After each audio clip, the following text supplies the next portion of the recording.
What if I told you that basically there are only 10 simple steps to unlock consistency to achieve your every important goal?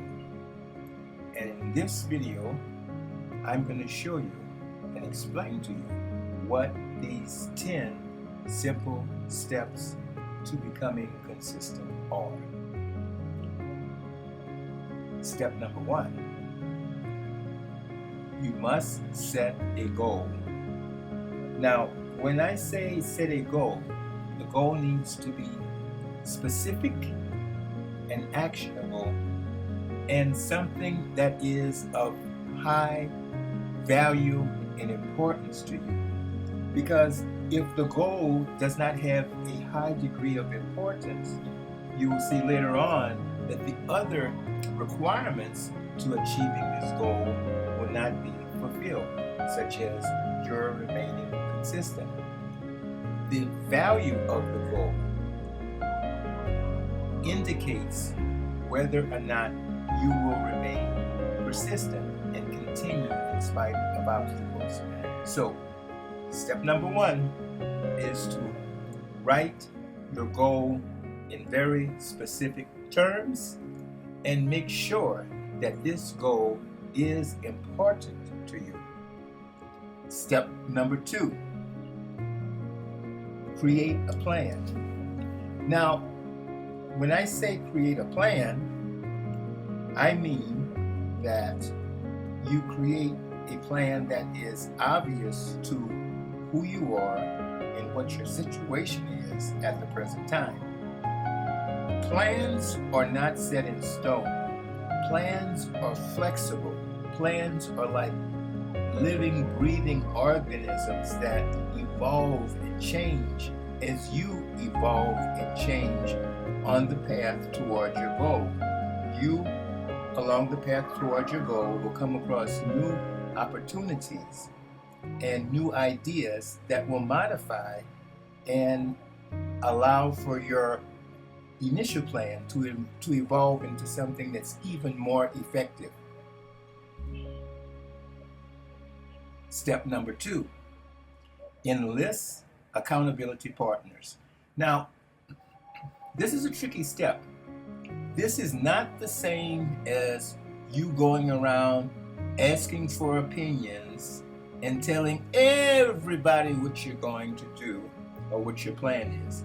This is totally the opposite of enlisting accountability partners. In fact, on the subject of remaining silent in regards to your goal, this is extremely important to keep you motivated, because if you go around telling everybody what you're going to do and getting opinions from anybody who will give you the moment to listen to you, is an invitation for you to become discouraged, because this indicates 2 things if you're asking everybody for opinions.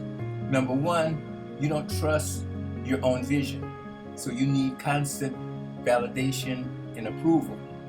2, the problem is that most of the advice that you get will come from well-intentioned but very misinformed individuals who really don't have the expertise and the position to be able to ascertain your vision.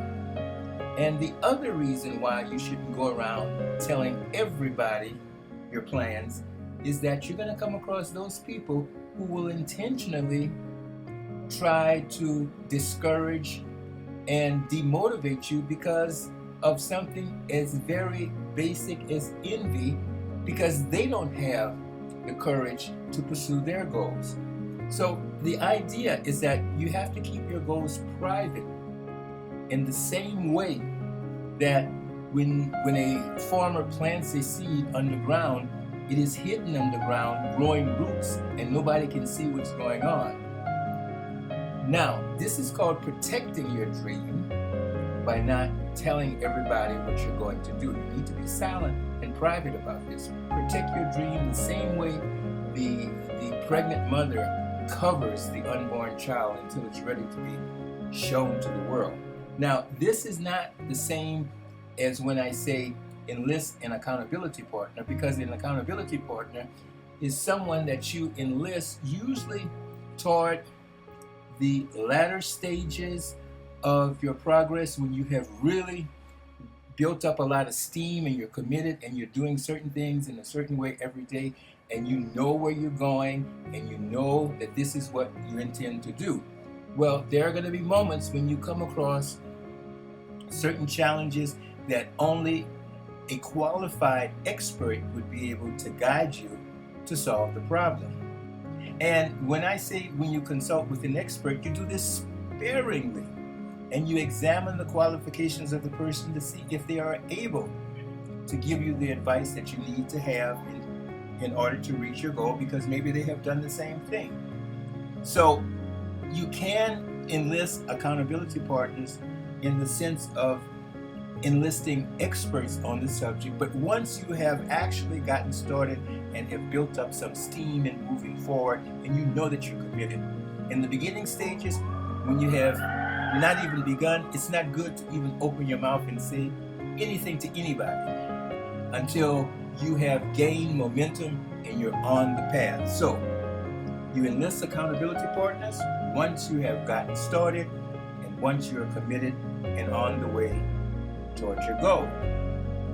Step number 4, after you have written down your particular goal, the idea is that once you understand that what you need to do, you need to begin immediately. This is what I call the law of immediate action, because if you do not act immediately on an inspiration, procrastination and self-doubt tends to enter into the picture, and you will tend to postpone a particular dream and go back to old habits. So it's very important to have the impetus to begin immediately and start working toward the particular goal that you have decided upon. Step number 5, you must expect and be willing to overcome inertia. Now, the thing is that progress is never in a straight line. You're never going to start with a particular goal and in a straight line go directly and achieve the goal effortlessly without any problems, setbacks, or roadblocks. You must be ready to overcome roadblocks and setbacks along the way, which are necessary for your growth and development. You see, were there no challenges to overcome, were there no problems to solve, were there no roadblocks to overcome, you would not grow into the person who you need to be in order to maintain the achievement of your goals once you get there. So the overcoming of these obstacles is your resistance training that life gives you to make your resilience muscles stronger whenever in the future you come across any new challenges, which once you have developed a certain level of resilience, you will be equipped to handle any challenge that comes your way. Step number 6, persist. When you get off track, you get back on track. As I said before, consistency in achieving a goal is never going to be in a straight line. There are going to be times when you are, through no fault of your own, temporarily thrown off of track. Maybe you get ill and you have to stop and postpone for a moment until you get better to go back on track to achieve your goal. Well, that's fine, but the idea and the principle of persistence is, if you get off track through no fault of your own, as soon as you can, get back on track and continue to move forward. Step number 7, be patient, give it time. When I say that consistency is the key to all success, it must be remembered that consistency can only reveal itself through time. It's not a one-time event. It is repetition of planned, structured activity that is repeated day after day after day in a rhythmic pattern. Step number 8. Do something each day. Just don't skip. No matter how consistent we are, life happens. There will be some days when, through no fault of your own, you will have temporary interruptions to your routine. Interruptions notwithstanding, you still have to do something, anything. The idea is that you just don't skip. Step number 9. Remind yourself why.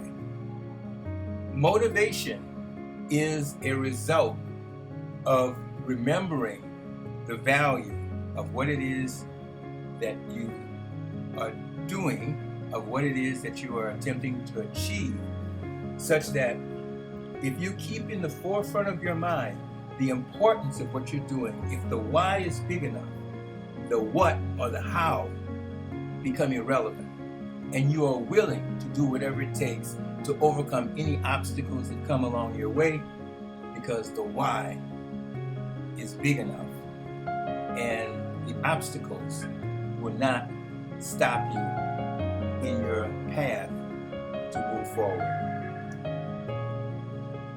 Step number 10. Don't quit ever. There are going to be those times, especially not so much toward the beginning when you're full of enthusiasm, nor toward the end when you can see the goal, but somewhere in the middle when things suddenly don't appear like they're going anywhere, and then there's the temptation to question and to wonder if you got on the right path and that the purpose that you are trying to achieve is even worth it. This self-doubt and these moments of questioning the value of what you have decided to do is very common. But the irony is that it is usually at the point when you begin to doubt whether you should continue, when things have gotten slow and you can't see any result. This is usually the time, just about the time when things are about to change. This is sort of life's economy of seeing if you are really serious about achieving this goal before it gives it to you. So it usually will demonstrate a slow period where nothing is going on, where everything seems not to be working, and the invitation to doubt yourself creeps in. It is usually at this point when things are just about to turn around and move forward. So, step number 10, which is very essential, don't give up. Don't quit. Men don't fail. You only stop trying. Failure only means failing to continue. So, there you have it. The 10 simple steps to unlock consistency to achieve any goal.